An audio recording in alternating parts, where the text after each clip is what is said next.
Génial, si c'est bon. Bien, et ben bonjour à tous. Merci d'être venus dans ce tuto amateur dédié à la documentation des données d'enquête.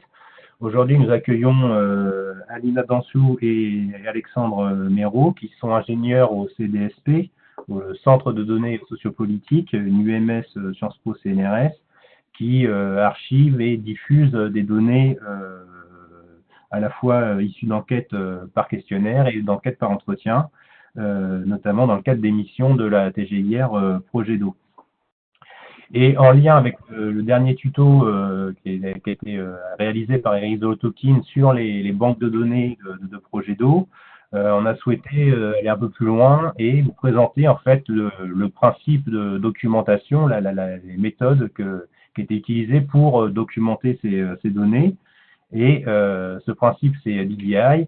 Et aujourd'hui, nous avons donc deux experts qui vont pouvoir nous parler de cette norme de documentation qui nous permet après à nous, utilisateurs, de naviguer dans les métadonnées d'enquête, soit sur les sites des partenaires, que ce soit les sites web, les serveurs Nestar ou la base de données de questions. Donc, merci Alina et Alexandre pour avoir accepté de participer à ce tuto. Et donc, je vous laisse la parole pour présenter DDI. Et puis ensuite, dans un second temps, on aura une discussion avec l'ensemble des participants. Donc, pour les participants, vous pouvez intervenir soit par le chat ou module questions et réponses. Et puis après, pour la discussion, on pourra discuter ensemble à l'audio et en direct avec les micros. Donc, je vous laisse la parole pour ce tuto sur la norme DDI. Merci. Merci Benoît et merci Mathé pour cette belle opportunité. Comme tu l'as déjà dit, Benoît, notre collègue de Progedo, Eric Zolotokin, vous a présenté pendant le précédent webinaire Tuto Mathé les catalogues de la TGIR Progedo. Les 1500 références donc, de Progedo sont traitées, documentées et diffusées avec la norme Data Documentation Initiative, DDI, qui va faire l'objet de cette présentation.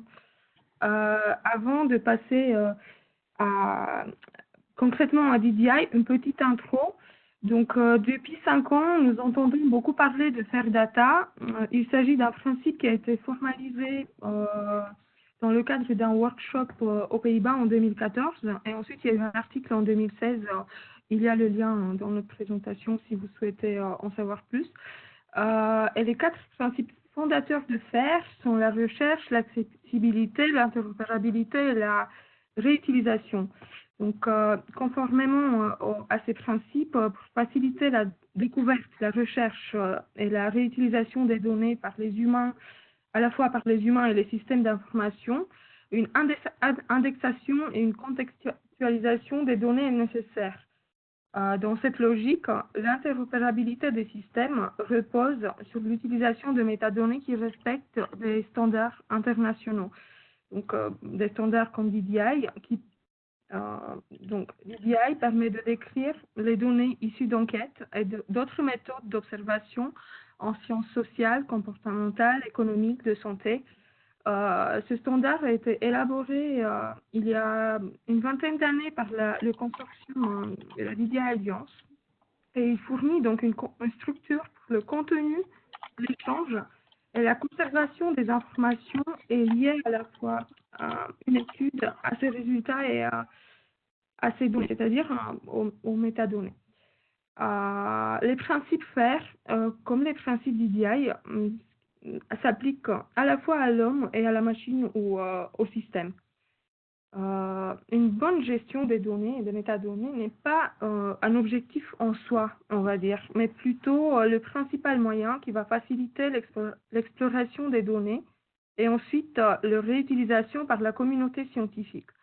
On le sait tous, malheureusement, un nombre assez limité de jeux de données est aujourd'hui réutilisé. Et donc, en partie pour remédier à cette situation, les financeurs commencent à exiger de plus en plus des plans de gestion des données pour les données générées par des projets financés par des fonds publics, par exemple. Mais ce qui constitue une bonne gestion des données reste quand même peu défini et est généralement laissé à la décision du propriétaire des données ou du manager de l'entrepôt des données où les données sont publiées. Nous estimons par conséquent qu'il serait utile de clarifier, d'aborder les objectifs de la gestion des données. Et c'est ce qui va faire l'objet donc de cette présentation, DDI étant le fil conducteur. La question qu'on pourrait se poser quand nous sommes en face d'un jeu de données, j'ai deux questions là. Déjà, quelles sont les informations qui sont indispensables pour l'utilisation d'un fichier de données? Et ensuite, quelles sont les informations supplémentaires qu'on aimerait avoir au cas où elles étaient disponibles? Et nous avons là un jeu de données et plusieurs questions, quelques informations qui seraient, que nous, on estime utiles pour pouvoir comprendre l'enquête. Par exemple, qui est l'auteur de l'enquête, à qui s'adressait chaque question, que signifie ce code, comment citer l'enquête, quelle est la période de collecte, qui est le financeur. Je pense qu'il est assez clair qu'on aurait beaucoup de mal à comprendre les données sans savoir à qui s'adressait la question ou sans savoir quelle est la période de collecte.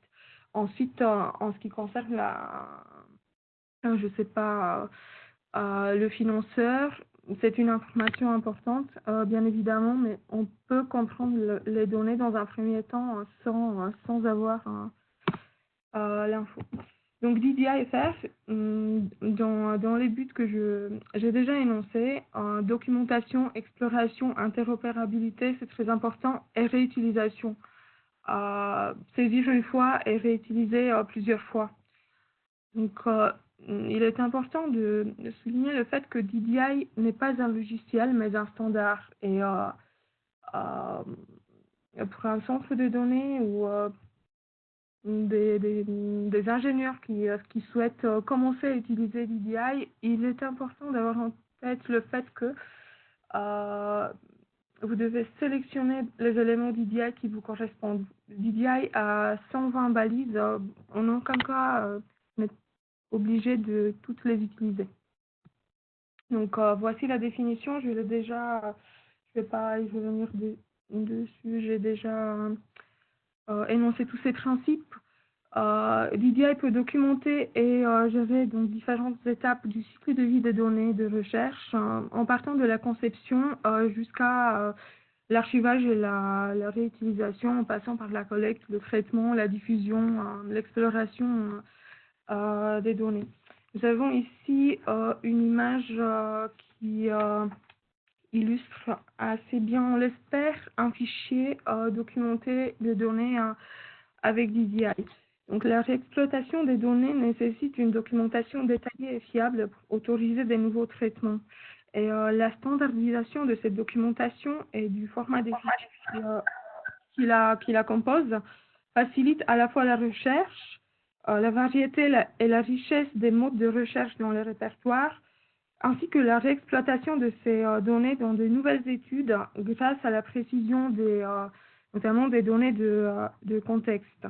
Et ce qui est assez important pour comprendre les DDI, c'est de comprendre l'XML, qui est le langage utilisé le décrire. Et donc, pour contextualiser un petit exemple tout d'abord, donc DDI ou le HTML, que vous connaissez peut-être mieux que le XML. HTML qui est un langage de balisage conçu pour représenter les pages web. Donc DDI ou HTML sont des dialectes du XML.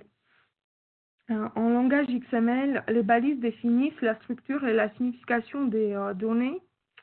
Et une fois les données marquées avec des balises XML, elles peuvent être traitées dans un nombre quelconque d'autres systèmes, quelle que soit la plateforme matérielle ou le système d'exploitation. Et donc cette portabilité ou interopérabilité est la raison pour laquelle le langage XML est devenu aujourd'hui l'une des technologies les plus populaires pour l'échange de données. Qui utilise DDI? On le sait, Eric l'a déjà dit Dans le tuto maths précédent, nous avons donc projet d'eau, il y a aussi l'INSEE en France, le CSD, en Europe, le consortium européen des centres de données, le CESDA, Consortium of European Social Science Data Archives, aux États-Unis, le consortium pour les sciences sociales et politiques, l'ICPSR, qui est l'un des acteurs les plus importants en la matière, et beaucoup d'autres projets comme le Dataverse. Nous allons détailler, vous donner plus de détails sur Dataverse un peu plus tard dans la présentation. Ensuite, il est utilisé en Australie par le centre de données de là-bas, par des projets anglais comme Closer, projet européen Data Without Boundaries, et dans plein de centres de données et projets. DDI a conçu plusieurs produits. Je vais vous parler aujourd'hui de 4 produits. On va commencer avec DDI 2, qui est la version dont la version initiale a été publiée en 2000. La version qui est couramment utilisée, la 2.5. Le but initial de celle-ci était la documentation des données pour permettre notamment leur exploration et leur préservation. Donc, ce qui est important de savoir avec DDI, sur DDI, c'est que la norme a constamment évolué pour s'adapter à des nouveaux besoins. Nous avons DDI 3, dont la version initiale a été publiée en 2008. Actuellement, on utilise le 3.2, mais la 3.3 viendra bientôt. Le but principal de DDI 3 a été d'ajouter du contenu pour permettre, à la différence de 2, le traitement des fichiers de données complexes, par exemple des données longitudinales. Elle permet également la réutilisation des métadonnées, donc saisir une fois, réutiliser plusieurs fois. Dans DDI 2, on renseigne les informations à chaque fois. Et elle permet aussi de rendre compte du cycle de vie complet des données, des métadonnées, encore une fois, dès la phase de conception jusqu'à la phase de réutilisation. Alexandre vous présentera plus en détail en fait ce que chacune des versions permet de faire. Nous avons également DDI 4, qui pour l'instant est sous forme de prototype. C'est en cours d'élaboration. L'implémentation n'est pas encore possible. Il s'agit d'une spécification qui est écrite en UML, qui est un langage de modélisation unifié. Et donc, il s'agit d'une structure standard pour les métadonnées qui va englober une grande partie de ce qui est disponible dans les structures XML DDI d'aujourd'hui. Et elle va également inclure les fonctionnalités des vocabulaires DDI, RDF. Donc, RDF est un langage de base du web sémantique qui décrit les ressources web et leurs métadonnées et qui permet leur partage et leur réutilisation. DDI, la DDI Alliance met également à la disposition des utilisateurs des vocabulaires contrôlés. Et pourquoi des vocabulaires contrôlés? Une simple définition, donc un vocabulaire contrôlé est un lexique dont le but est de rendre possible l'organisation des connaissances afin d'optimiser la recherche d'informations. Donc en gros, on va utiliser des termes prédéfinis, les mêmes à chaque fois, pour pouvoir naviguer plus facilement dans les métadonnées et les données. Donc un petit exemple. On va basculer tout de suite sur l'exemple. J'arrive à revenir dessus. Oui, non, mais ça va aller. Ça va aller. Voilà, donc nous avons ici, vous avez à gauche Donc, plusieurs facettes. On peut filtrer par les enquêtes par sujet, par collection, par échantillonnage. Tout ça a été possible avec l'utilisation des vocabulaires contrôlés. Là, on revient à la présentation. C'est bon? Voilà.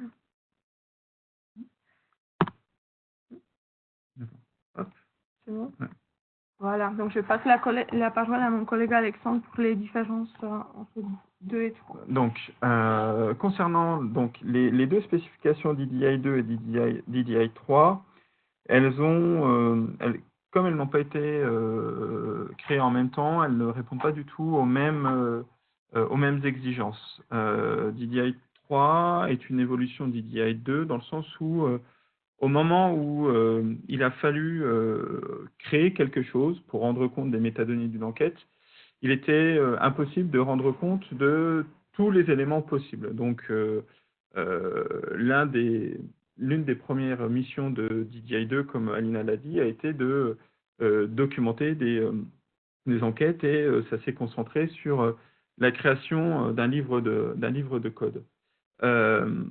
Son utilisation aujourd'hui, d'une certaine manière, peut être considérée pour des utilisations limitées, du fait que ces spécifications ne permettent uniquement de travailler au niveau d'une enquête. On verra que maintenant, avec l'émergence des systèmes d'information centralisés, des systèmes, le Web 2.0 en résumé, on se retrouve dans une situation où DDI2 a quelques limites. Pour autant, cette norme, ce standard, donne quand même la possibilité de découvrir des données en identifiant des variables ou des études recherchées, parce que ce soit 2 ou 3 ou 4 dans le futur, l'idée c'est de donner une structure aux métadonnées pour réussir à rendre compte des enquêtes en elles-mêmes. Comme je l'ai dit précédemment, donc la documentation ici, elle est attachée à une enquête. On va documenter les enquêtes les unes après les autres et s'intéresser à un jeu de données les uns après les autres. Au niveau des autres spécifications, c'est que la documentation, du moins l'ensemble des informations qu'on va fournir dans le contexte général d'une enquête, va tourner autour des variables, c'est-à-dire qu'on va retrouver les questions, les modalités de réponse, la nature des données. On va avoir toutes ces informations-là qui constituent les principales métadonnées, même si il reste beaucoup d'informations à donner sur le contexte. Je le dis de cette manière-là parce que vous allez voir sur DDI3, c'est légèrement différent. DDI3 permet de rendre compte du cycle de vie des données et de saisir, de capter, de capturer la vie de la donnée de sa conception jusqu'à sa réutilisation et son archivage. Alors que là, dans le cadre de DDI2, on est vraiment sur la description d'une enquête a posteriori. On verra que une documentation d'une enquête qui utilise DDI2, c'est une documentation qui se fait après la passation de l'enquête. Il est compliqué de vouloir utiliser un standard DDI2 pour une enquête qui est en cours parce qu'on ne peut pas rendre compte du cycle de vie des données. Et cette approche justifie aussi que dans le cadre d'une approche par DDI2, la documentation se fait après coup, donc ça veut dire qu'elle va entraîner un coût supplémentaire pour les producteurs des données, pour les diffuseurs des données, parce que la documentation ne rentre pas dans le processus de développement d'une enquête en elle-même. Donc, c'est une norme qui a beaucoup d'avantages parce que elle permet de rendre compte d'une enquête une fois qu'elle a été passée. Mais aujourd'hui, elle peut poser certaines questions, certains problèmes, dans le sens où c'est une méthodologie de travail qui, du fait qu'elle a été inventée, mise en place en 2000, qui commence un peu aussi à dater. Voilà. Donc, mais ça fonctionne encore super bien. Donc, la norme DDI2, comme je l'ai dit, elle va se diviser en deux niveaux. Quand vous allez construire un fichier XML DDI2, vous allez retrouver deux niveaux d'informations différentes. Un premier niveau qui va être autour de l'étude, où vous allez décrire l'étude dans laquelle les données qui intéressent les gens vont être, et un niveau variable où vous allez décrire beaucoup plus finement l'ensemble des variables qui sont présentes dans le jeu de données que vous souhaitez diffuser. Cette distinction, on en parle maintenant et gardez-la en tête parce que quand on va arriver à DDI3, vous allez voir que DDI3 est beaucoup plus compliqué en fait. Il y a ces questions de niveau variable et études disparaît au profit d'un niveau qui va être défini en fonction de la nature des métadonnées elles-mêmes. Donc, pour reprendre un peu l'image qu'a utilisée Alina avec ses bûches de bois et sa cabane au fond de la forêt sous la neige, on va reprendre une autre analogie qui va être avec des petits Legos, parce que quand on a une enquête, en fait, c'est des pièces qui sont mises les unes avec les autres et qu'il s'agit, à un moment donné, de reconstruire pour redonner une cohérence à tout ça. Donc, DDI2 va permettre, en fait, de remettre en cohérence toutes ces petites briques pour construire, dans le cas de l'image que vous avez en face de vous, un petit château qui représente une enquête, en fait. Donc, du fait que DDI utilise une structure XML qui est un langage structuré, et que chacune des balises définit une information différente, on peut qualifier et restructurer l'ensemble de l'information et lui donner le visage que l'on souhaite. Et dans ce cadre-là, ici, c'est le visage d'un petit château et que tout le monde arrive à comprendre ce que c'est en le regardant.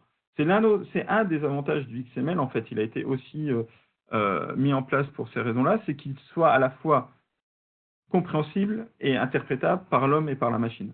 Aujourd'hui, vous allez voir que dans le cadre de DDI2, c'est le cas, on peut lire du DDI2. Dans le cas de DDI3, c'est beaucoup plus complexe et on voit que la machine a gagné, si je peux dire, par rapport à l'homme, à l'œil de l'homme, par rapport à tout ça. Alors, passons à 3 maintenant. Donc, 3 est arrivé en 2008, comme l'a dit Alina, et a été pensé, imaginé pour répondre à plus d'exigences que DDI2 ne le permettait, surtout dans la gestion et l'utilisation des métadonnées. On se rend compte que, je ne sais pas si vous arrivez à imaginer, quand on a une première enquête à documenter, eh ben, on va écrire une première fois les métadonnées, on va rentrer une deuxième enquête, eh ben, avec DDI2, eh ben, d'une certaine manière, on va devoir réécrire une deuxième fois les métadonnées. Et quand on en a 100, 150, 200, 300, 1500 par exemple, on se retrouve à devoir, d'une certaine manière, réécrire à chaque fois. Cette réécriture, en fait, elle va avoir différents effets. On risque d'avoir des questions qui vont être d'une enquête qu'on va retrouver dans une autre.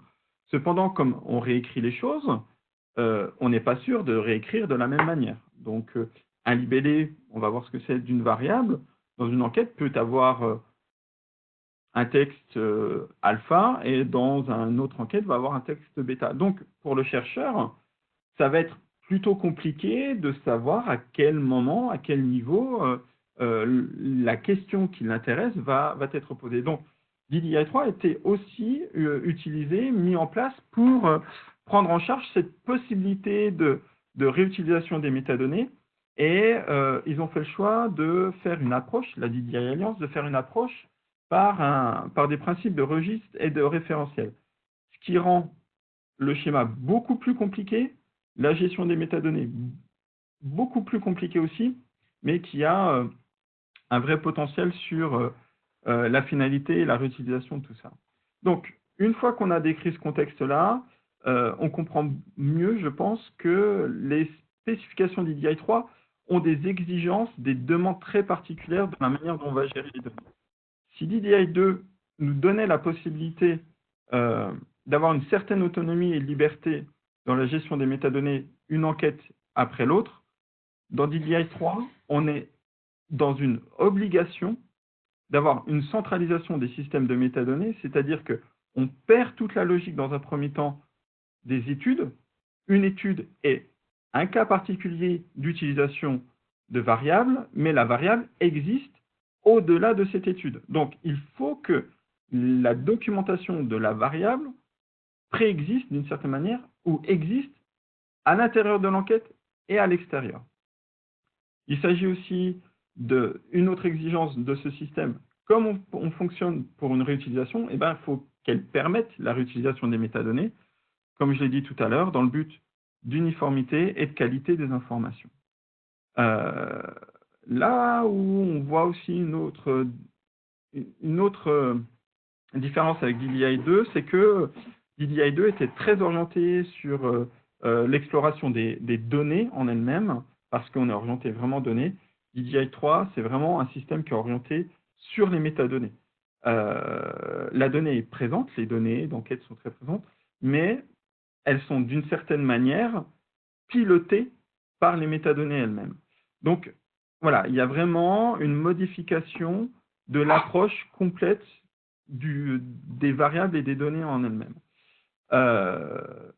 Une des comme je l'ai dit tout à l'heure, DDI3 va fonctionner avec des principes de référentiel et de registre pour permettre la réutilisation, c'est-à-dire que quand on va avoir une métadonnée, on va l'écrire une seule fois, je caricature un peu, on l'écrit une seule fois, et il suffit de faire appel à cette métadonnée-là pour pouvoir la réutiliser. Donc, on va se retrouver avec des fichiers qui vont avoir des liens vers des ressources qui vont décrire les données et les métadonnées qu'on a utilisées pour l'enquête qu'on souhaite documenter.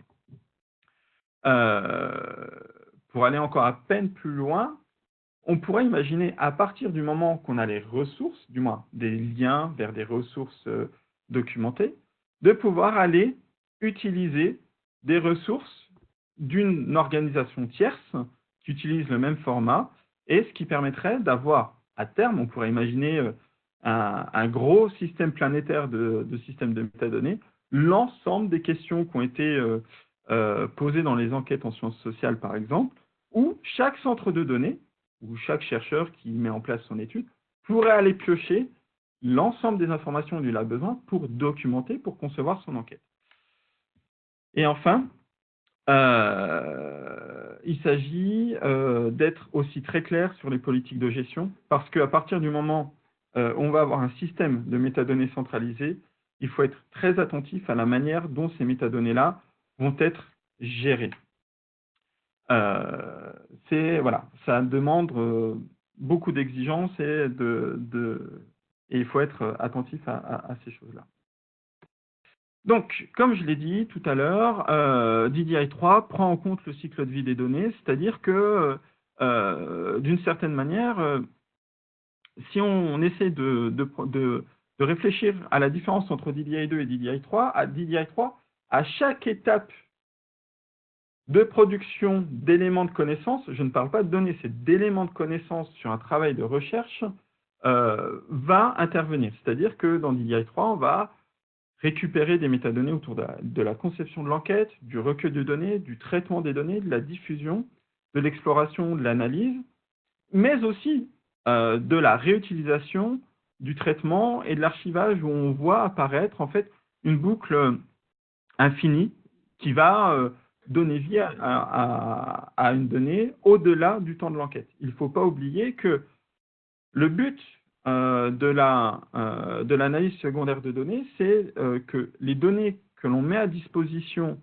du monde scientifique est là pour donner plus d'informations que l'enquête en elle-même. C'est-à-dire que le chercheur, quand il va construire son enquête, va avoir va répondre à une question, à des hypothèses, à une problématique, mais que toutes les données ont quelque chose de supplémentaire que le chercheur lui-même n'avait pas pensé. Donc, l'analyse secondaire va permettre de donner ces éléments d'information supplémentaires. Et si DDI3 rend compte de toutes ces différentes étapes, en fait, DDI2 va simplement être une petite étape qui va être aux alentours du traitement des données, en fait. C'est juste dans cette petite case-là que DDI2 va rendre compte de la réalité. Donc, on est vraiment sur quelque chose qui est beaucoup plus différent, qui nécessite de prendre en compte vraiment de la hauteur et de prendre en compte vraiment tout le processus de production de données. Donc, il y a une possibilité de rendre compte différemment, pour essayer d'être un peu plus clair, de DDI3, d'essayer de le faire comprendre en 60 secondes. C'est assez particulier, mais on va essayer de le faire peut-être même en 45, si je parle trop vite. Donc, il ne faut pas oublier que dans le cadre d'un travail de recherche, on va mesurer des concepts à propos d'univers qui sont des personnes qui vont répondre à des personnes, en utilisant un instrument d'enquête qui est fait de questions.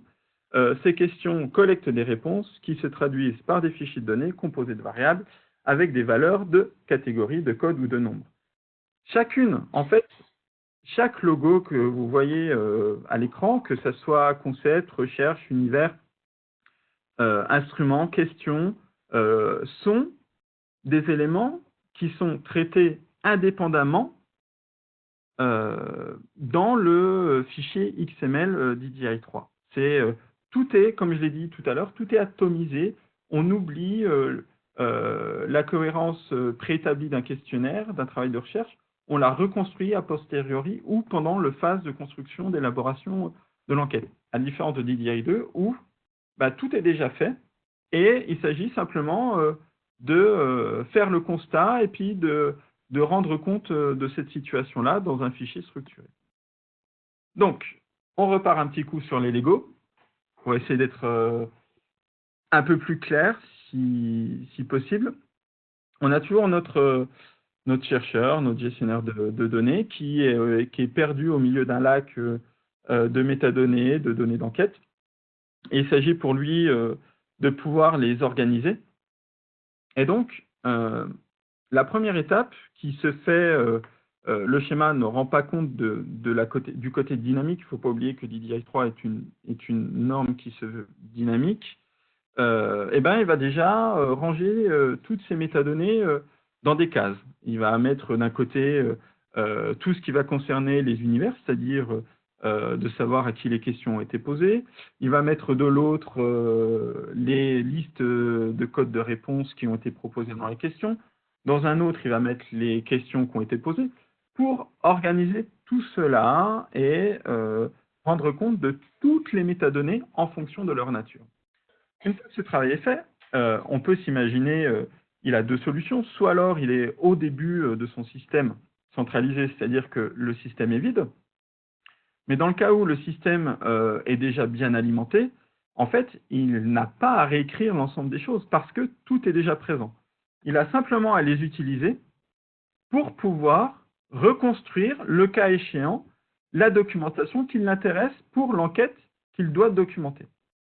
Donc, c'est pour cela qu'à partir du moment qu'on a cette boîte d'outils DDI3, ce système centralisé de métadonnées, on peut à la fois reconstruire le château comme dans le cas de DDI2, mais avec les mêmes éléments d'information, on pourra aussi facilement, d'une certaine manière, documenter une seconde enquête, l'enquête du Falcon Millennium.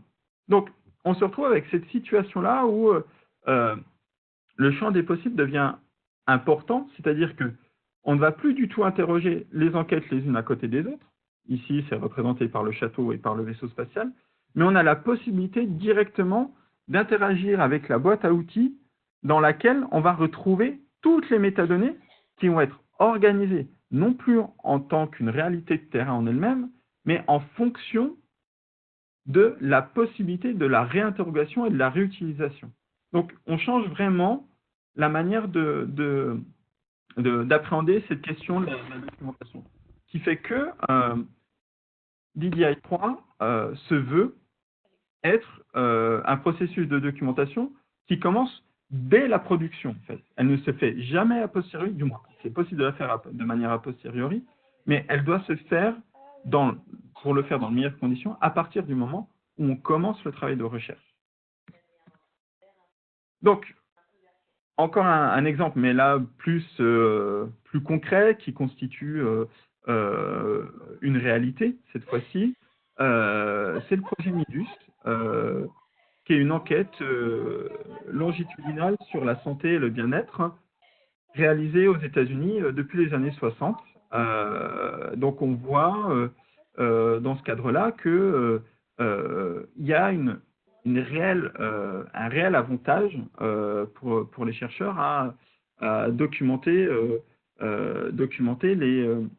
les données. En fait, cette enquête, tous les ans, on compte au moins 500 publications par an sur ces données-là.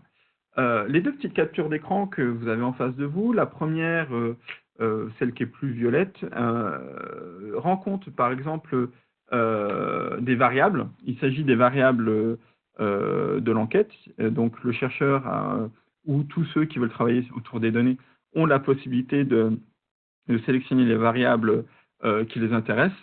Et ensuite, il a aussi cette possibilité-là de comparer les variables les unes à côté des autres.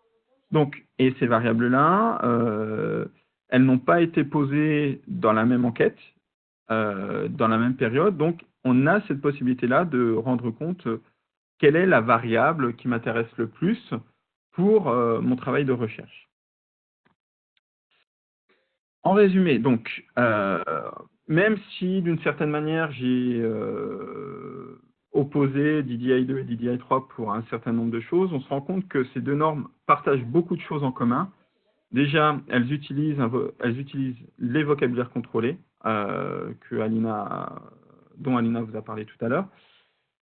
Elles dépendent les deux d'une structuration XML, donc elles structurent les métadonnées, ce qui favorise aussi l'échange d'informations pour les systèmes qui parlent le même langage, qui acceptent le même schéma.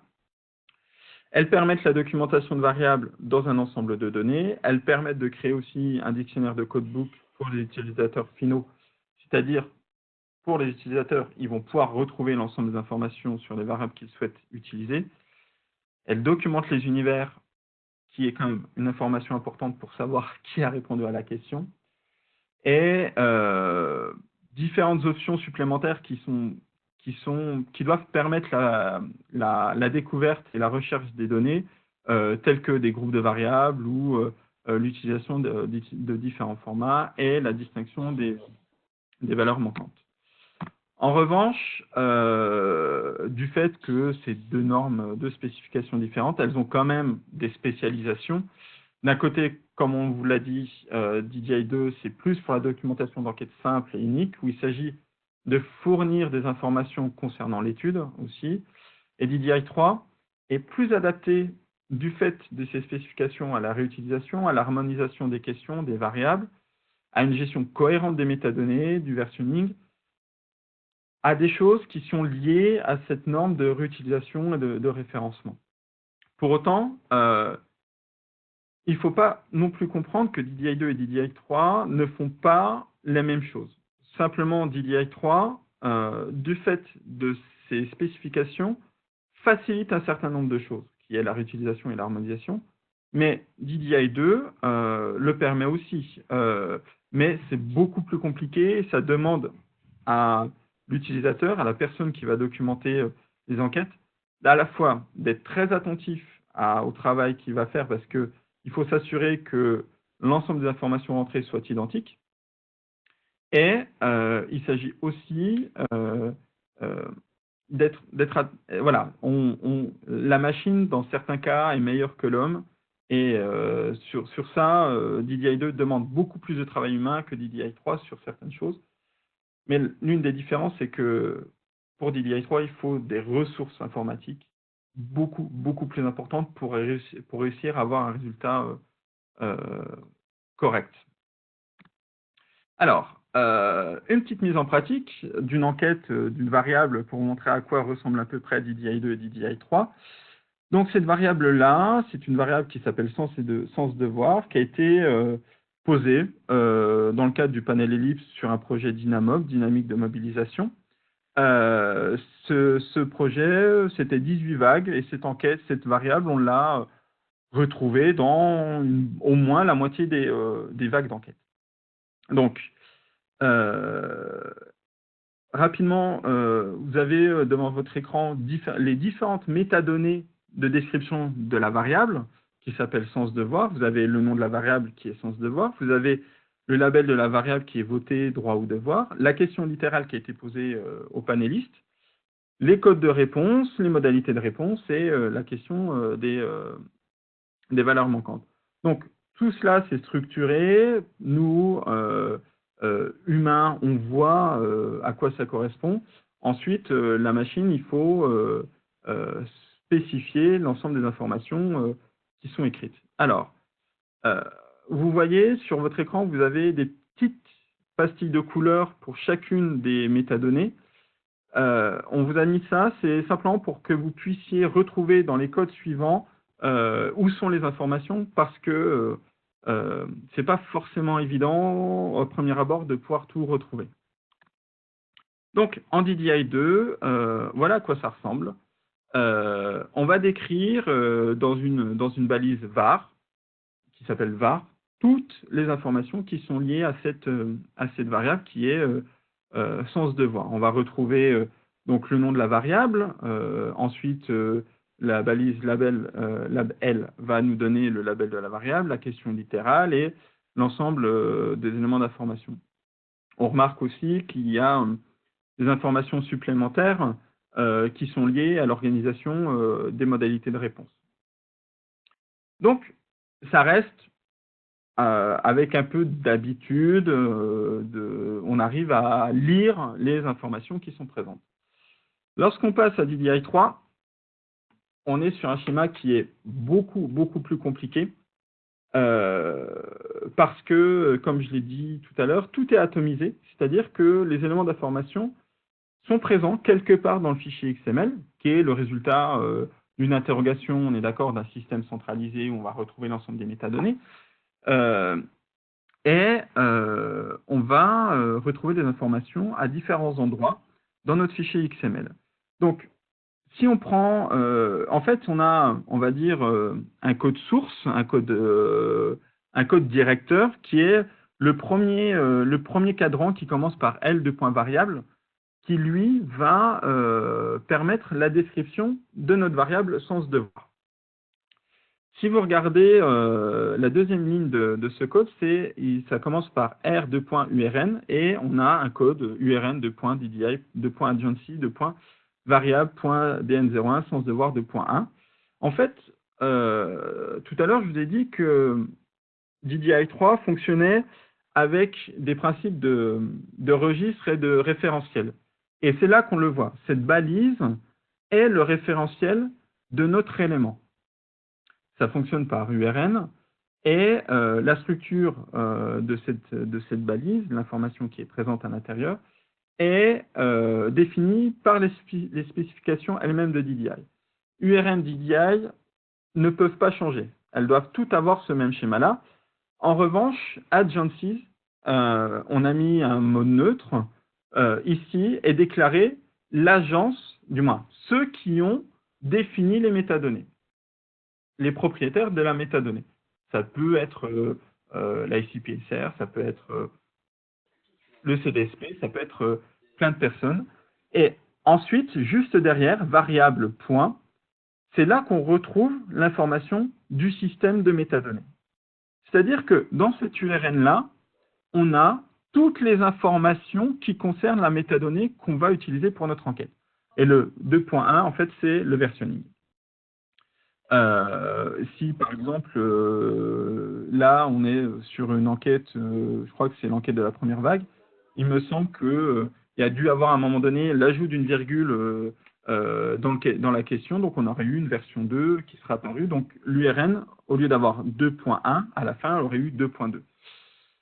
Donc, on a le nom de la variable avec le petit point vert, le point jaune nous donne le libellé de la variable, et ensuite, eh ben, on n'a que des références. On a une référence à la question. C'est pour ça que vous trouvez juste après l'URN qui renvoie à la question item, qui renvoie à une autre partie dans le schéma DDI 3 qui va nous donner le libellé de la question.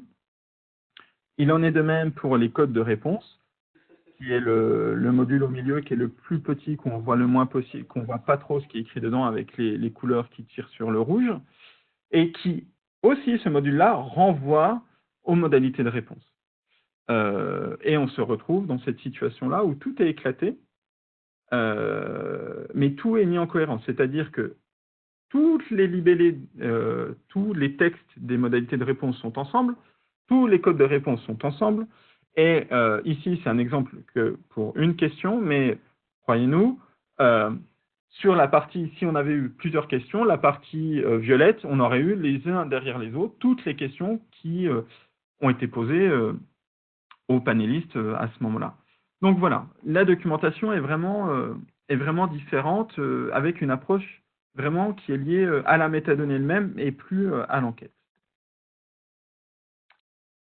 Revenons donc sur les finalités des spécifications DDI. Donc très rapidement, une petite récap. Ce que DDI 2 et 3 ont en commun, c'est qu'elles permettent les deux de trouver des enquêtes précédentes, de construire des entrepôts de données, d'enregistrer les données, de faire des analyses de variables et bien sûr d'analyser les données.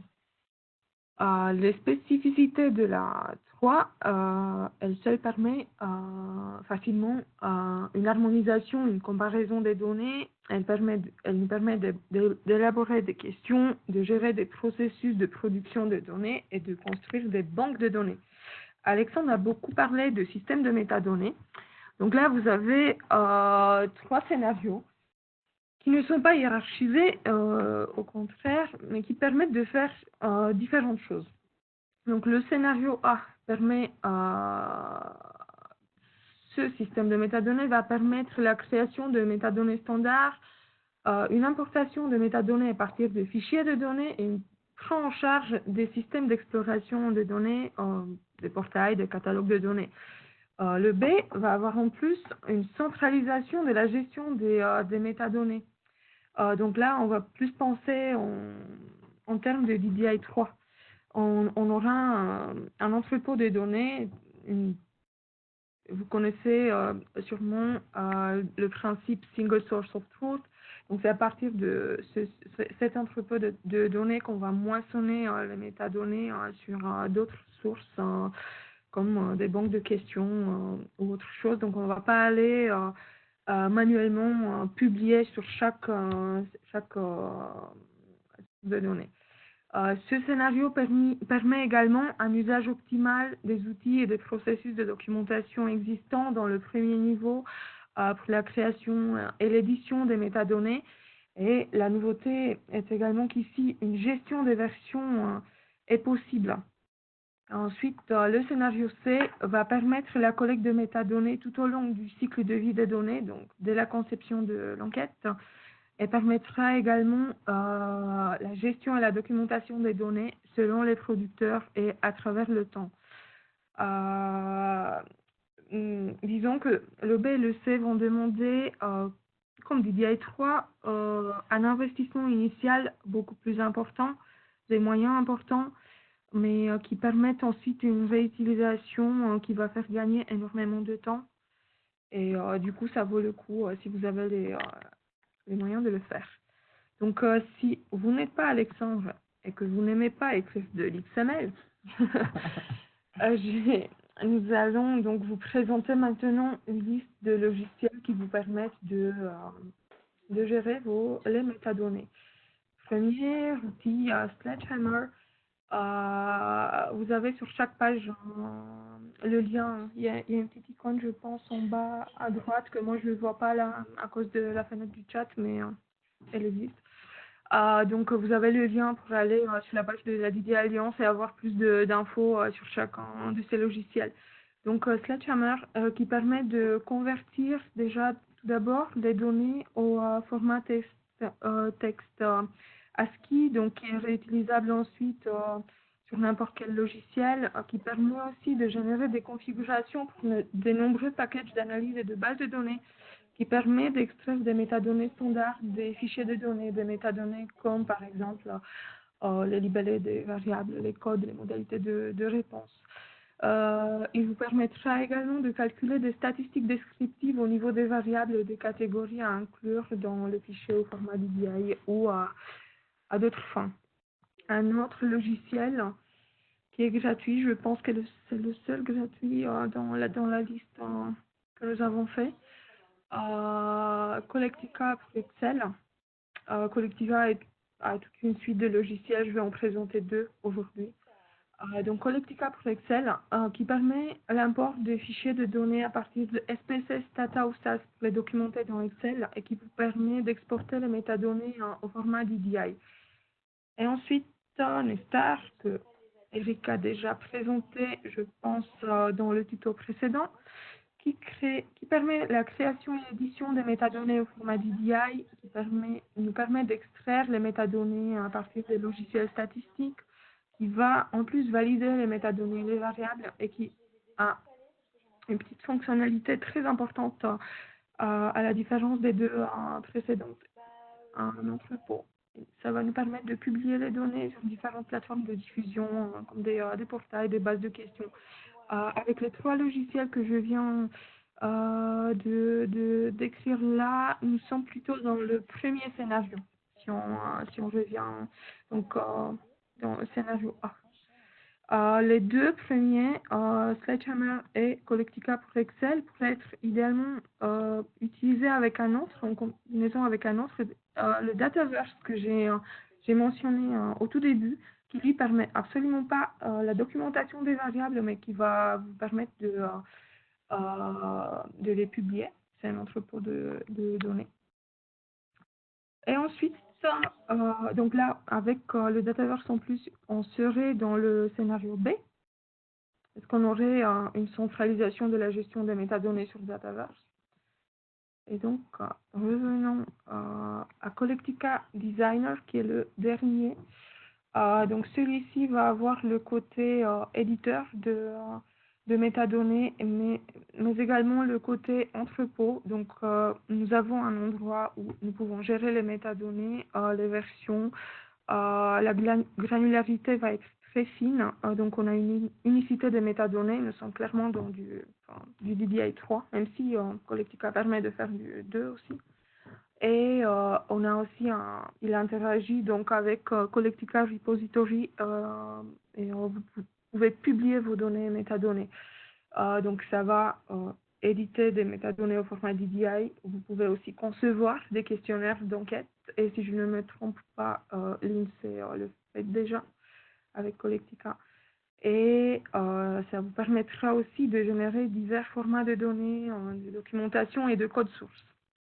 Il est payant. Beaucoup d'institutions l'utilisent. l'ICPSR, beaucoup de Statistics Canada, Statistics Danemark, je ne sais pas, juste trois exemples qui me viennent en tête comme ça. Ensuite, malheureusement, disons que la DDI Alliance fournit, oui, une liste de logiciels sur sa page web. On voit clairement, si je peux dire ça comme ça, une préférence de leur part pour le Collectica Designer qui est le plus complet. Malheureusement, l'autre option serait la construction d'un from scratch avec vos propres moyens d'un système de métadonnées et d'un entrepôt. L'avantage est que vous maîtrisez tout. Le désavantage, c'est qu'il faut avoir les moyens, on va dire. Conclure.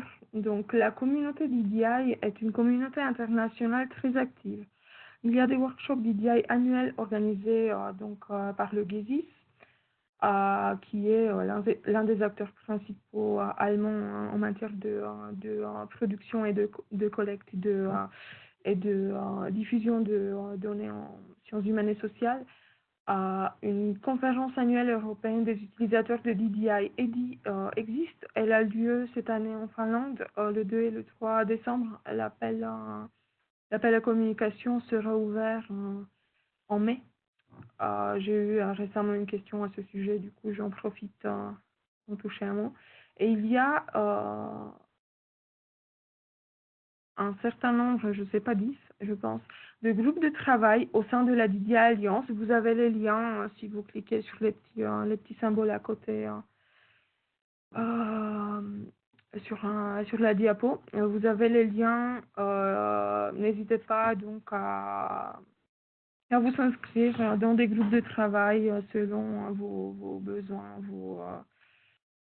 Voilà.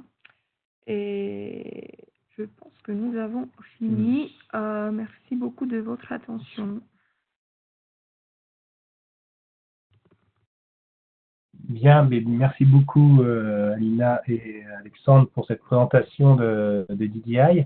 Avant de donner la parole aux participants, j'ai juste une petite. Est-ce que vous pouvez nous en dire un peu plus sur en fait les acteurs de DDI Alliance, enfin, quel type de personnes sont derrière cette association? Je pense que le siège se situe.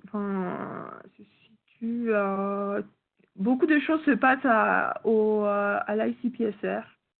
En fait, les acteurs sont des centres de données, des archives, des instituts statistiques. Je pense, corrige-moi si je me trompe, que la participation est payante. Oui. Donc, ils sont assez ouverts, n'importe qui peut s'inscrire, je pense. Il n'y a pas de... C'est la question de la DDI Alliance en elle-même, elle n'a pas été créée in extenso sans raison en fait au départ. Elle a été créée parce que il y avait un besoin de cohérence. Et la première institution à poser la question de la documentation des métadonnées, c'est l'ICPSR. Donc ils ont défini les premières règles de documentation pour la réutilisation des métadonnées. Et derrière eux, il y a eu un certain nombre d'acteurs qui les ont rejoints pour donner de la cohérence à tout ça. En Europe, je pense que ceux qui sont les plus impliqués sont clairement le GESIS, que j'ai déjà mentionné. À mon avis, en France, je ne connais pas d'organismes qui sont membres de la DDI Alliance. L'INSEE. Voilà, l'INSEE. Donc, je travaille beaucoup avec eux sur la conception des questionnaires en utilisant DDI 3 et bientôt, je pense, même DDI 4. Non. Donc, voilà, les principaux acteurs sont les utilisateurs, en fait. D'accord. Et juste, donc l'ICPSR, c'est, je précise pour les participants, hein, c'est un consortium d'universités américaines qui mettent en commun des enquêtes de sciences sociales. Et effectivement, donc c'est pour ça que c'est posé très tôt de la question de la documentation et la valorisation de ces données d'enquête. J'avais une question, mais il y a aussi une question qui est arrivée dans le module questions et réponses, du coup, hop, j'arrive. Garantie de pérennité de DDI Alliance.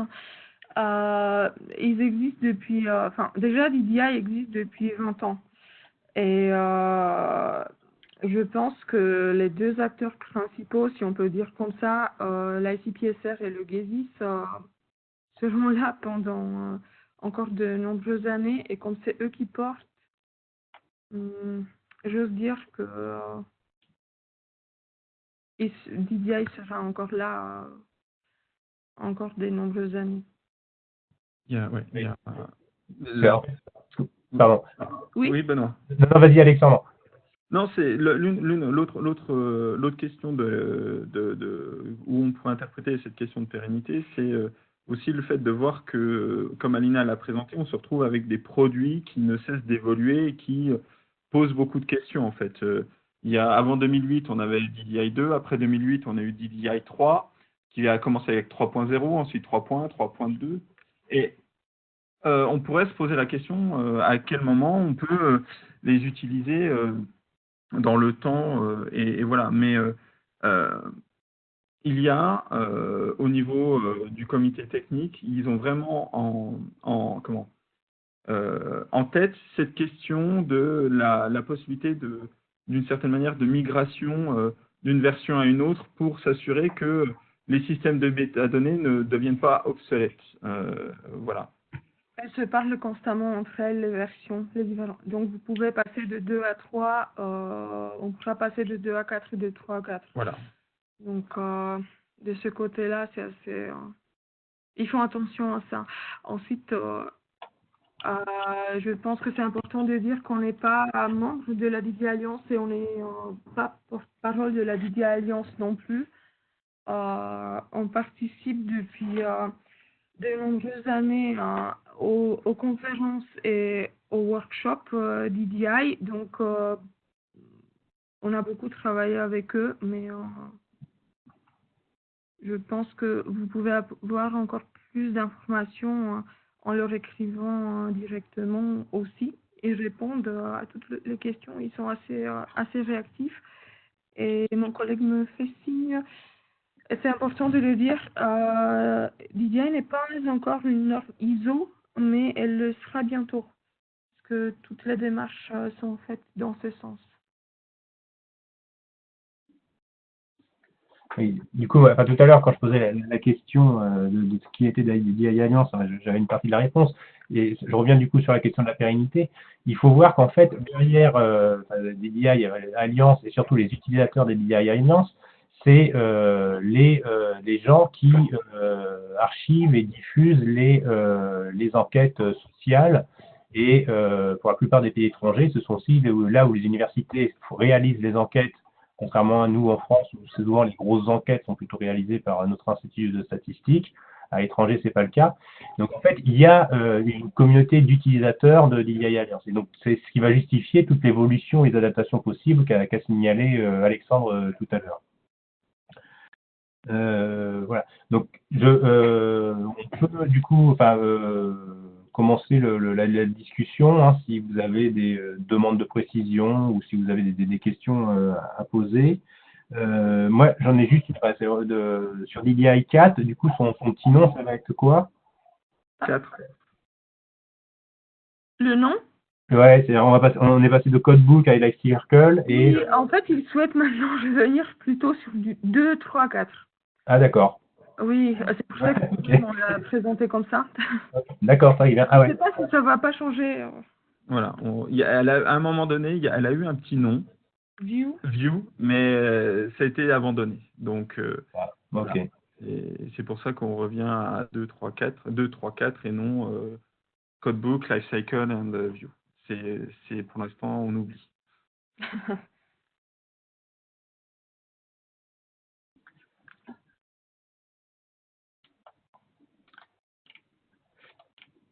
Alors, je sais pas, en attendant les réactions des... Il y a Eric qui veut poser 2 longues questions.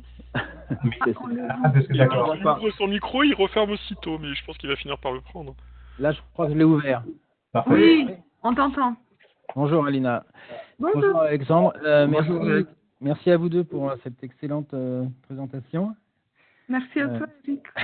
Je Aussi, vais mettre parce que... quelques éléments que j'avais encore jamais compris sur DDI 3 parce que j'avais jamais vraiment été formé là-dessus.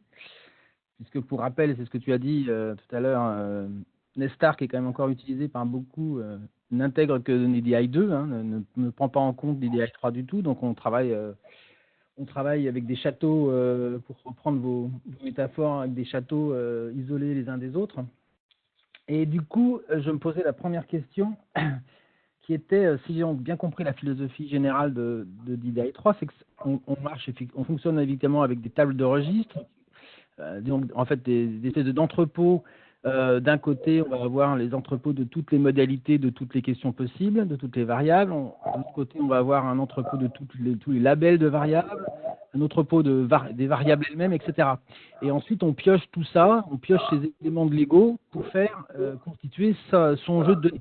On est bien d'accord, c'est ça la notion de DDI 3, la différence de DDI 2, où en fait on construit son château tout seul dans son coin sans aucune relation autre que des copier-coller simplissimes sur les autres. On est d'accord? Oui. Tout à fait. Du coup, je me posais la question de savoir l'implémentation précisément de la DDI2, de la récupération d'une documentation DDI2 en DDI3, ça donne quoi? Parce que si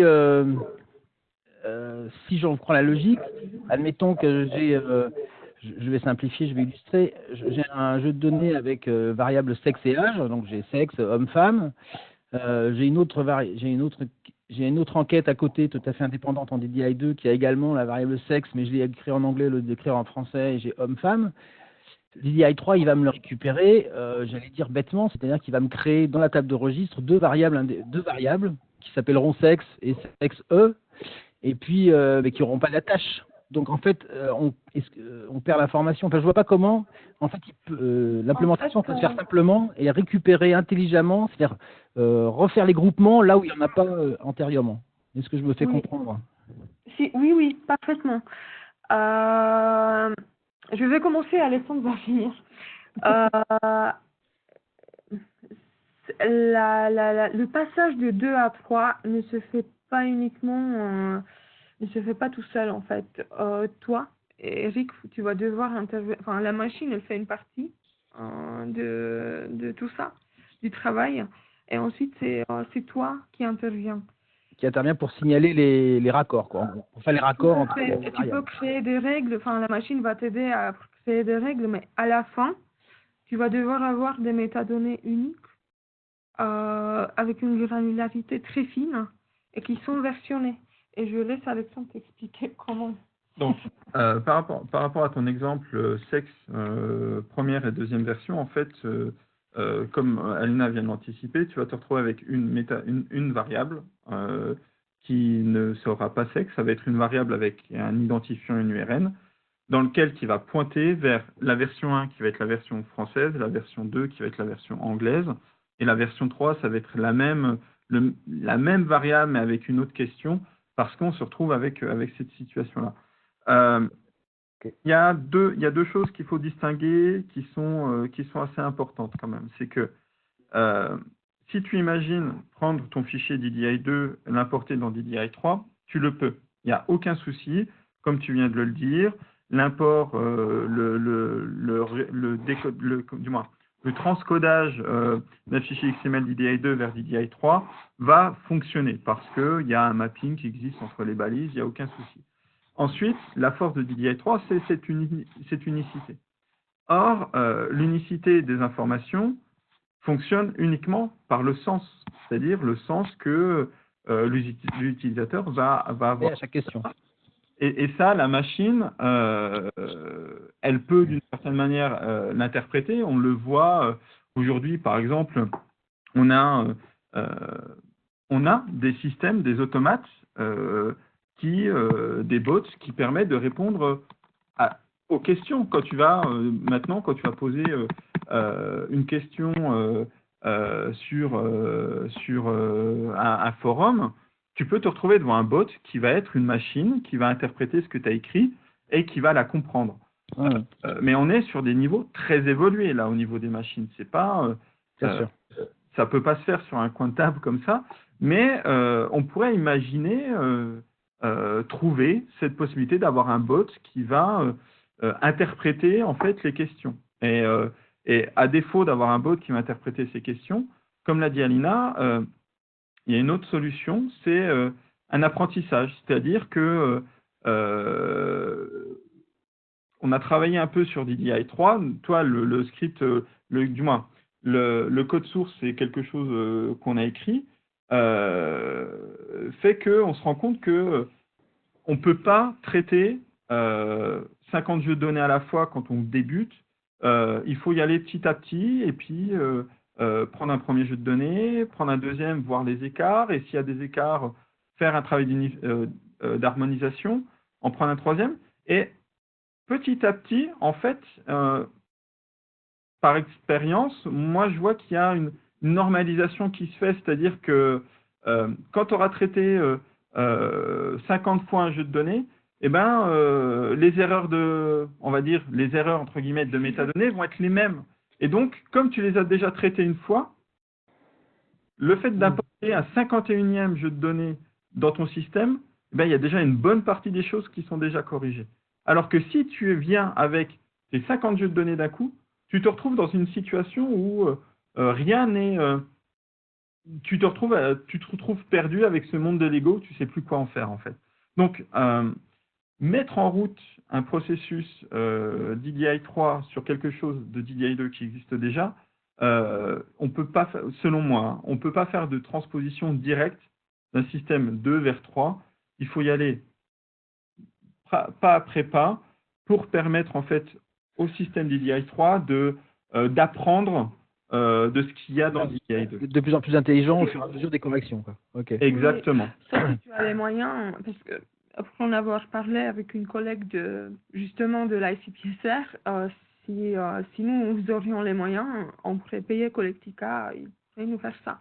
Parce qu'ils font de l'harmonisation, eux. D'accord. Et ils vont offrir aussi ce service, en fait. Mais voilà. Ce qui veut dire que donc, en gros, c'est ça, c'est que si tu importes, admettons que Progedo décide d'apporter ces 1500 références d'un coup, il se retrouve finalement avec 1500 châteaux différents dans un système beaucoup plus évolué, mais dont il ne profite pas.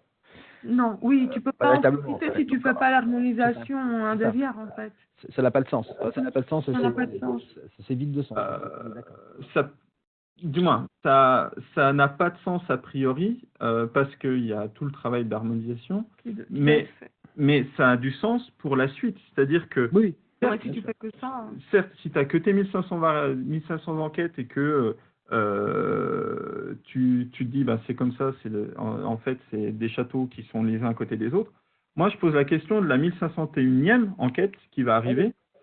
Et cette 1501e enquête, en fait, elle va pouvoir profiter des métadonnées des 1500 précédentes qui n'étaient pas possibles dans le système précédent. Donc, oui, si on peut faire un investissement initial, on va en profiter ensuite. La seule chose, c'est qu'effectivement, là, tu te retrouves, si tu fais ça trop vite, c'est ce que tu disais, c'est que en fait, après, pour rattraper ton retard, c'est-à-dire autrement dit, pour rendre intelligentes les 1500 premières et les harmoniser par rapport aux autres, tu leur fais individuellement. Alors, si tu faisais ça progressivement, chacune des suivantes, à partir d'un certain nombre, disons 50, comme ou 100, exactement. Tu profites simplement de l'expérience acquise par la machine et par les scripts que tu as créés, quoi. Parce que sinon, tu en profites pas vraiment parce que tu refais ça pièce par pièce, quoi, château par château. Après, tu sais, un script, tu lui fais apprendre. Moi, là, je pense que d'en mettre un après les autres, c'est surtout dans le cadre du traitement humain. C'est-à-dire que tu vas venir avec ton jeu de données, il a 200, 300 variables, tu as ton premier, tu as le deuxième, tu vas te retrouver avec 300, 600, 900 erreurs en fonction de l'information que tu mets dedans. Tu vas prendre peur. Si tu mets les 1500, ton script, qu'il le fasse sur un jeu de données ou qu'il le fasse sur 1500, la seule différence, c'est le nombre d'erreurs. Moi, humainement, je trouve que corriger, devoir trouver des solutions pour 900 problèmes, ça reste plus sympa, entre guillemets, que de le faire pour 3 millions, quoi. Donc, mais voilà, donc c'est ça qui me pousse à dire que on a intérêt de trouver des solutions, de faire un apprentissage petit à petit, progressif, pour nous, pas pour la machine. La machine, ça sera strictement rien qu'elle en ait 1500 d'un coup et qu'elle en ait un par un, parce que le script, l'algo, sera toujours le même, en fait. D'accord. Donc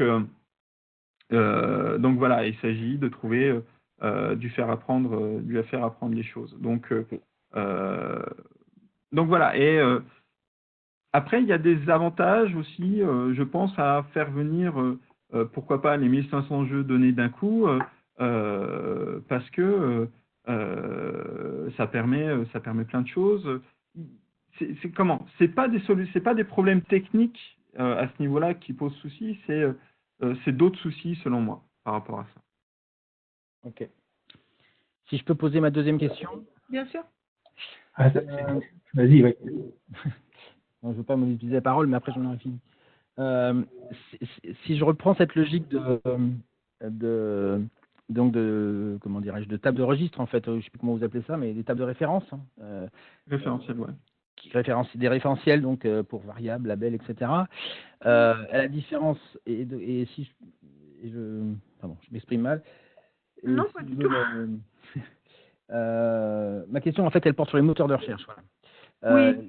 L'idée, c'est que dans DDI2, par définition, comme on a des châteaux tout à fait indépendants, quand on veut un moteur de recherche qui va chercher un peu, eh ben, il faut le créer. Il faut avoir une machine qui est au-dessus de tous les châteaux, à qui on envoie on envoie une requête et qui va piocher dans chacun des châteaux si par hasard la requête a une réponse positive.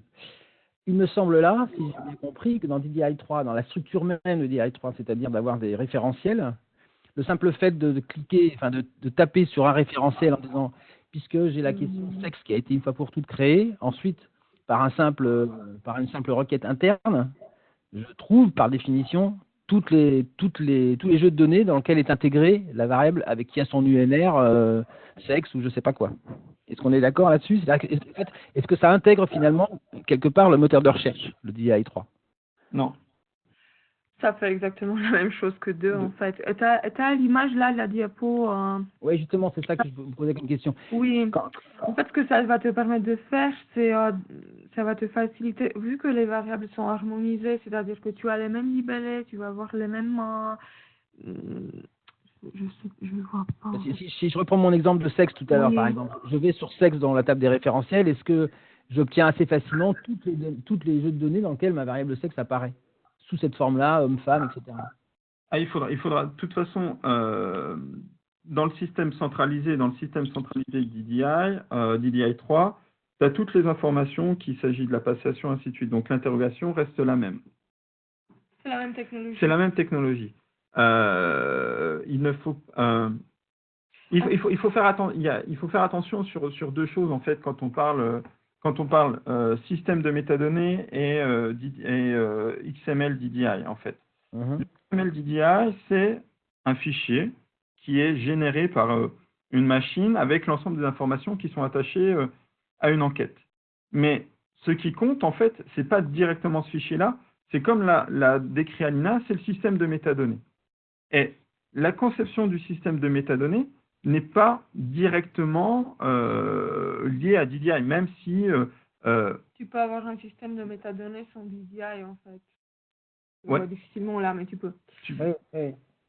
Et donc, l'interrogation que tu vas faire par rapport à tes besoins sont liés, en fait, au système de métadonnées. Mais je pense qu'il faut définir... Enfin, il faut que nous-mêmes, on définisse plus ce qu'on entend par système de métadonnées. C'est une base de données, c'est une grosse base de données. Voilà, en fait, c'est ce qui va te permettre de documenter, mais aussi de publier tes enquêtes. La documentation. Oui. Et du coup, quand on parle de système de métadonnées, versionning et tout ça, ça va être de notre côté à nous, diffuseurs aussi.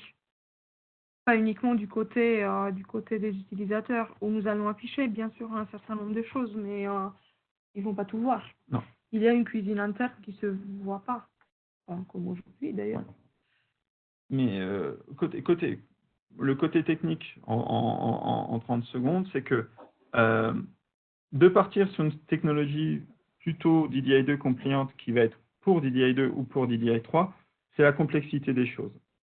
C'est-à-dire que on prend un système simple, je veux dire, on prend un système simple DDI2, tu vas avoir une table qui va être dédiée à la variable, avec toutes les informations qui vont être attachées à la variable.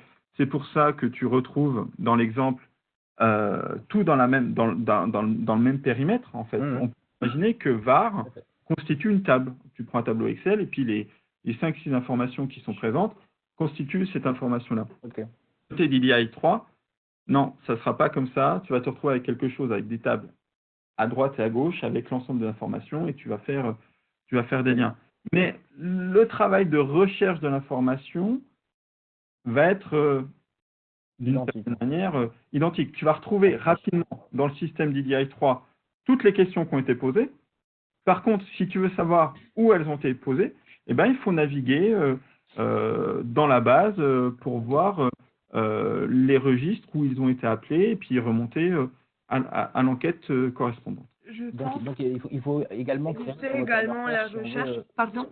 Si on veut faire une recherche intelligente, il faut créer son moteur de recherche qui va taper là-dedans, qui va être d'ailleurs plus complexe parce qu'il va chercher dans X 1000 endroits différents, enfin, dans une structure beaucoup plus encore plus structurée, mais plus diverse, plus riche. Ce qui peut aider par contre le moteur de recherche, et là ça va pas compter si on parle de 2 ou de 3, ça va être les vocabulaires contrôlés en fait. Bien sûr. Là Oui, tu c'est n'as tout à pas fait. besoin de, enfin Oui, tu peux juste filtrer en fait. J'avais montré un exemple tout au début, je sais plus où il est. Et là ils ont des... C'est bon, vous le voyez le. Ouais. Je sais pas si tu le vois, mais par exemple, ils vont renseigner les informations sur l'échantillonnage, toujours de la même façon. Du coup, ce qui nous permet là de filtrer facilement par type Grâce au d'échantillonnage, par langue, parce qu'ils ont des enquêtes dans plusieurs langues. vocabulaire contrôlé. Je sais pas. Typiquement, nous, juste pour donner un exemple d'erreur qu'on fait, le pays, on va pas, enfin, on l'a écrit au moins 5 façons. France métropolitaine, France, je sais plus comment. Et France avec une seule majuscule, voilà. tout en majuscule. Et du coup, ce qui fait que actuellement, dans ce qu'on a nous, au CDSP, on pourrait pas filtrer par pays, par exemple, parce qu'on l'a pas écrit de la même manière. Des fois, je pense que ça peut être des choses très simples, mais qui doivent être mises en place. Bien sûr. C'est pour ça qu'il y a quelques années au sein de la liste, on avait harmonisé tous les vocabulaires contrôlés. Voilà. On l'a fait faire par Donc, terme. oui. Ok, ben merci pour les 2 réponses aux questions. Merci à toi. Bien. Alors, moi, je vais rompre un peu cette discussion de spécialistes. En fait, j'ai l'impression que on est toujours sur une documentation après l'enquête, après le fichier de données. C'est-à-dire, moi, donc, je réalise une enquête, je vais utiliser soit un éditeur de texte ou un logiciel d'enquête en ligne pour faire mon questionnaire. Après, je vais créer un fichier de données qui aura des noms de variables, qui aura des modalités éventuellement, et pour les variables et pour les réponses. Quand est-ce que je pourrais bénéficier d'un logiciel qui me permettra, en fait, dès la conception de mon questionnaire, de produire une notice DDI qui me demandera beaucoup moins d'efforts, que je pourrais ensuite transmettre à une archive de données pour qu'il puisse rediffuser mon enquête après coup sans avoir un travail de documentation important à faire après le terrain et après les analyses, quoi. Il y a actuellement des logiciels qui permettent de programmer l'enquête, faire la collecte et qui te permettent de renseigner les métadonnées dès la phase de conception, notamment ce logiciel que nous avons présenté qui s'appelle Collectica. Du coup, la documentation ne va pas se faire a posteriori, elle se fait à partir de la conception de l'enquête. Des fois, la documentation peut se faire même avant la conception, enfin, avant que le terrain, même avant d'avoir les financements, en fait. Parce que, comme je le disais au tout début dans l'intro, les financeurs demandent de plus en plus un plan de gestion des données. Et dans ce plan de gestion des données, qui est parfois très détaillé, même trop détaillé, il faut décrire un certain nombre de choses qui, idéalement, devraient pouvoir être réutilisées pour la documentation, pour ne pas renseigner l'information plusieurs fois. Mais Collectica, ça reste une solution qui est payante, dans mon souvenir. C'est vrai. Oui, c'est payant. Est-ce que, on pourrait imaginer, je sais pas, que des logiciels d'enquête en ligne soient compatibles avec DDI? Ça existe. Ce qui est dommage un peu, nous avons beaucoup parlé de tout ce qui est positif dans la communauté DDI, parlons de ce qui est négatif aussi. Et il y a ou de ce qui peut être amélioré. Il y a de nombreuses initiatives au sein des différents centres à travers l'Europe, à travers le monde. Chacun construit un peu son château. Malheureusement, pour l'instant, il n'y a pas eu de mise en commun. Parce que même s'il y a certains logiciels open source dont le code est mis en ligne, c'est pas super bien documenté, enfin le code. Du coup, pour l'instant, moi, je connais pas de cas de réutilisation en fait d'un logiciel qui a été utilisé dans le cadre d'un projet construit pour le passage du questionnaire et ensuite pour le renseignement des métadonnées. Ça existe, mais c'est du fait maison, je peux le dire comme ça. Donc, si la communauté d'EDI aurait quelque chose à améliorer, ça serait justement ça, en fait, de travailler ensemble pour une mise en commun de de tout ce qui se fait un peu partout. Et ouais. Mais excuse-moi, j'ai eu un problème de son. Tu dis, Collectica permet ça, justement, permet ce que souhaite Benoît ou pas? C'est-à-dire que Oui. tu peux commencer à documenter dès le début de Oui, ton écriture de questionnaire, on est bien d'accord. Il intègre, enfin, j'ose espérer qu'il intègre l'avantage. D'accord. oui. Ok. Et ensuite, Collectica aura aussi tes données, en fait, tes métadonnées. Donc ça, c'est un choix à faire. Enfin, Mais pour répondre pour compléter la réponse d'Alina par rapport à ta question, Benoît, il y a quelque chose qui est important, je pense, et sans jeter la pierre à DDI, on a aujourd'hui un certain nombre de solutions en ligne pour faire des questionnaires, mais pour autant, ils utilisent chacun des technologies qui leur sont propres et qui n'ont pas de schéma de métadonnées spécifique. C'est-à-dire que tu vas partir sur un Lime Survey, tu vas partir sur un Qualtrics, tu vas partir sur Blaze, sur différentes choses. Chacun va avoir son propre manière de définir les variables, les modalités, les métadonnées, les règles de passage, ce qui fait que on demande aujourd'hui, on demande à la documentation de faire ce que la production ne fait pas. C'est-à-dire que on va passer sur un logiciel d'enquête, on va lui demander d'extraire, de récupérer les données. On va se retrouver peut-être avec des choses qui vont être exotiques, c'est-à-dire que pour l'avoir vu, des fois on va se retrouver avec des CSV, des fois on va se retrouver avec des fichiers SPSS. Concernant les métadonnées, des fois on va pas du tout pouvoir les récupérer parce qu'elles vont être directement intégrées dans le SPSS, donc ou alors on va récupérer des fichiers à plat ou des structures XML qui à foison, voilà, on va se retrouver avec un ensemble de fichiers XML où on n'a même pas le schéma pour comprendre ce qui est écrit. Donc voilà.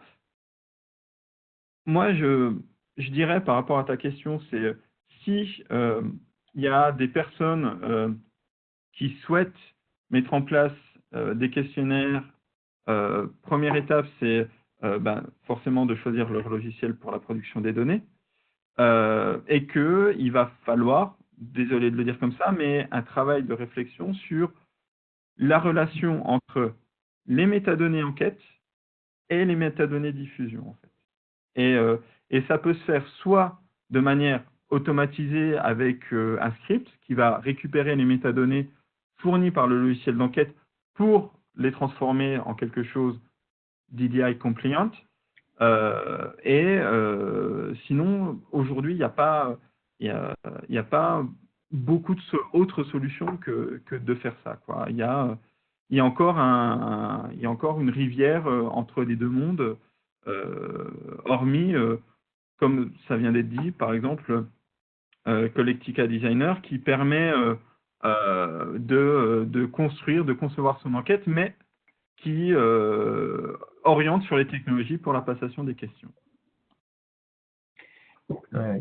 Et du coup, pardon, si mon micro est ouvert, Alexandre, tu as parlé plusieurs fois de scripts, mais j'ai l'impression que tu parles, c'est des scripts que tu développes, enfin, que l'ingénieur développe avec un langage qu'il maîtrise pour faire une correspondance entre deux fichiers informatiques qui n'ont rien à voir avec les autres. Ouais, c'est ça. oui. D'accord. C'est le fait de quand script, algo, c'est-à-dire que une table de passage, ça peut, tu peux très bien, on a travaillé dessus nous avec autour de R, faire un package R qui permet de transformer une métadonnée pour la transformer en XML DDI. Ça marche, on peut vous le dire, ça marche. Et de l'autre, tu peux très bien utiliser des ETL qui sont des systèmes beaucoup plus importants qui vont travailler d'une base de données vers une autre. Donc, le travail, je le dis comme ça, la question de la documentation, aujourd'hui, ce n'est plus uniquement, sans caricaturer, remplir des cases avec des informations, il y a vraiment un travail de gestion de données. Aujourd'hui, la métadonnée est une donnée en elle-même qu'il faut savoir gérer et la rendre exploitable en fonction de l'ensemble des systèmes dans lesquels elle est présente. Et donc, ça nécessite un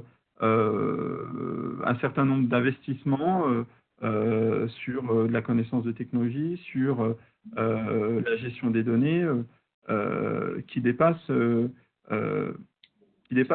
champ classique de la documentation. Et c'est là où DDI 3 est une grosse révolution, en fait. C'est que si on reste focalisé uniquement sur une enquête à travers DDI 2, ben on a notre enquête, on remplit les champs les uns après les autres pour la documentation.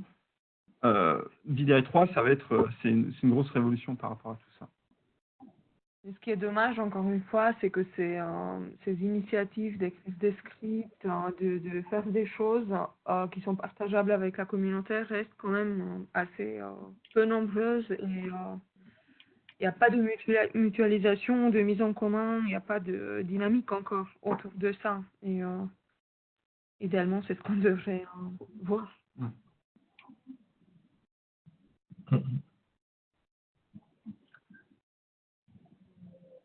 Je ne sais pas s'il y a d'autres des questions chez les participants. C'est vrai qu'on a commencé la discussion, enfin très très haut, entre spécialistes des archives de données de DDI. Hein. On peut tout à fait revenir sur des questions de précision sur l'exposé qui a été fait sans aucun problème.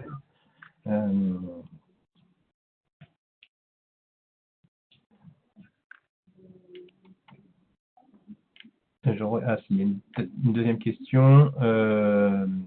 DDI 2 à DDI 3, c'est le passage de la base de données relationnelle. Pardon. En fait, il y a une question dans le module questions et réponses sur alors le passage de DDI 2 à 3, je suis pas sûr qu'on puisse dire que c'est un passage à une base de données relationnelle. Et du coup, en fait, ce qu'a commencé à dire Alexandre et Alina, c'est que DDI 4, c'est une autre forme de modélisation.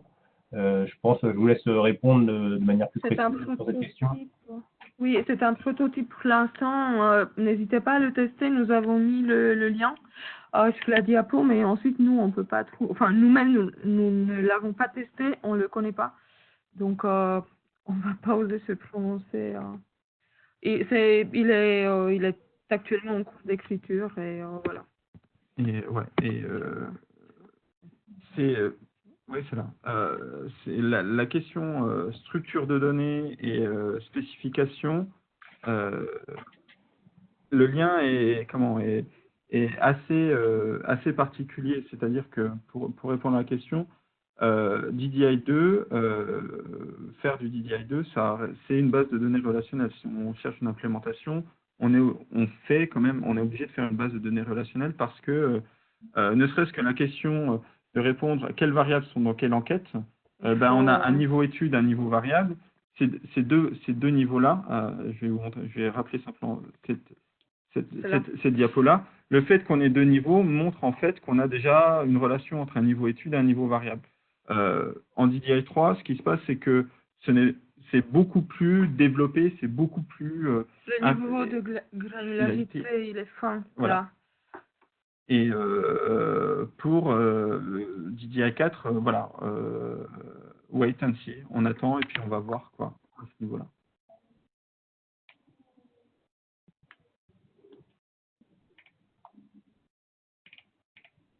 Okay.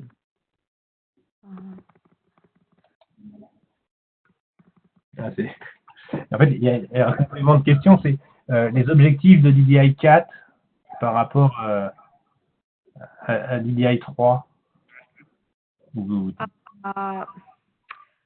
Ça va être les fonctionnalités des vocabulaires RDF, des ontologies qui sont beaucoup plus poussées que les vocabulaires contrôlés qui sont utilisés actuellement. J'ai l'impression qu'elles sont obligatoires aussi, dans 4. Alors que dans 2 et 3, il n'y a pas d'obligation d'utiliser des vocabulaires contrôlés. On ne le fait pas, nous, d'ailleurs. Et c'est très bien qu'on le fasse. Et le fait qu'il y ait une dimension RDF qui apparaît, on peut s'imaginer qu'il y a aussi une mise en cohérence de l'ensemble des métadonnées. C'est-à-dire que 3 permet de compartimenter l'ensemble des métadonnées et remettre une cohérence dans chacun des groupes.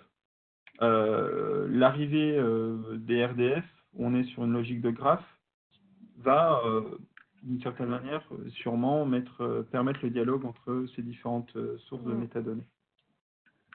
J'ai l'impression qu'il y a aussi un dialogue qui peut être plus ouvert de 4 avec d'autres standards qui SDMX,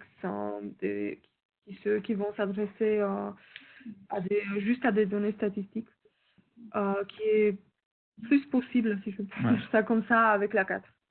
Mais encore une fois, nous ne sommes pas du tout spécialistes de ces standards-là et c'est assez compliqué de se prononcer. On a quelques notions, mais...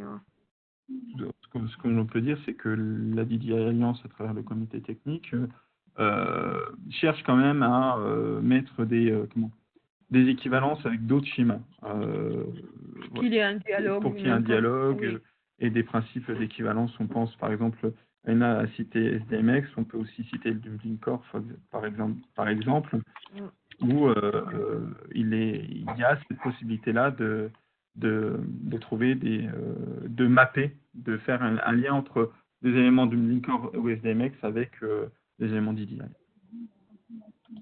Juste pour la petite histoire, j'avais parlé de la 3.2 qui est actuellement la version courante et la version 3.3 viendra bientôt. On l'attend depuis 4 ans. Donc après, les choses bougent pas si vite que ça. Donc on peut s'attendre à ce que la 4 soit publiée quand, je sais pas, dans les années qui viennent, quoi. Ouais.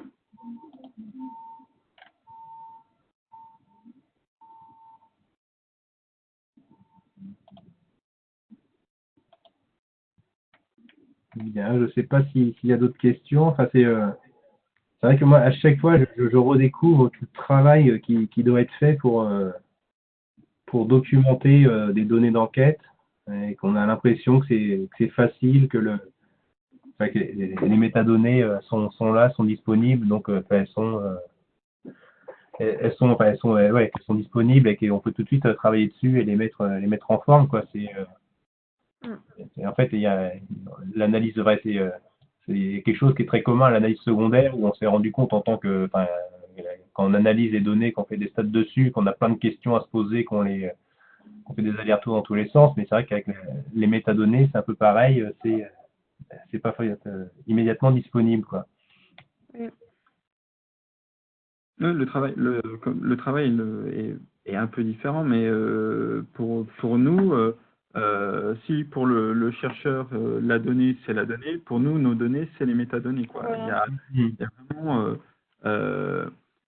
on parlait d'harmonisation tout à l'heure, ne serait-ce que de se poser la question d'un libellé de variables pour une enquête. On peut y passer des heures. On peut d'une certaine manière y passer des heures, mais il faut avoir en background à chaque fois quand on documente une histoire, c'est-à-dire que se rappeler, au fait, il me semble que cette variable, je l'ai vue dans tel et tel jeu de données, quel libellé de variable je vais donner? C'est celui-là, donc je vais le reprendre pour s'assurer qu'il y ait une harmonisation, une mise en cohérence, et voilà, et d'avoir en tête tout cela pour redonner une forme de cohérence. Donc nos données sont les métadonnées. Tout à l'heure, on parlait des scripts. Par exemple, on a aujourd'hui, moi sur mon PC, j'ai des fichiers Excel remplis de métadonnées avec les enquêtes que j'ai documentées pour pouvoir produire les XML. C'est comme ça, quoi.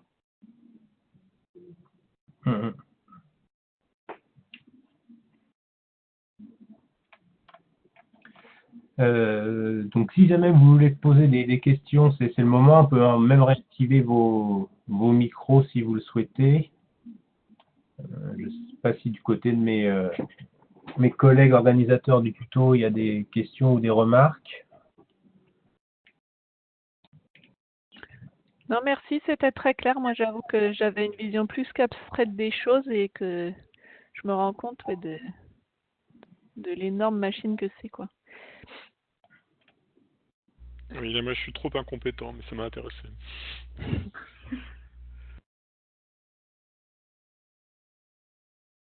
Bon, eh bien, je vous propose donc du coup de conclure ce tuto, si plus personne n'a de questions. Donc, je remercie encore une fois Alexandre et Alina pour leur exposé et puis le travail aussi qu'ils font au quotidien dans ces archives de données qu'on utilise de temps à autre, ou qui est en tout cas pas assez souvent à mon regard. Et puis, du coup, le prochain tuto, ce sera un tuto orienté sur le package FactoMiner. On va revenir sur l'analyse de données statistiques avec François Husson qui interviendra le 1er avril. Et donc, on vous donne rendez-vous à cette date pour discuter des packages R d'analyse factorielle sous R. Et c'est pas un poisson d'avril. Effectivement, oui. Merci beaucoup en tout cas pour l'organisation et le temps que vous avez pris pour tout ça. C'est super sympa, merci beaucoup. Surtout merci à vous d'être venu. C'était super clair, merci. Merci beaucoup. Voilà, donc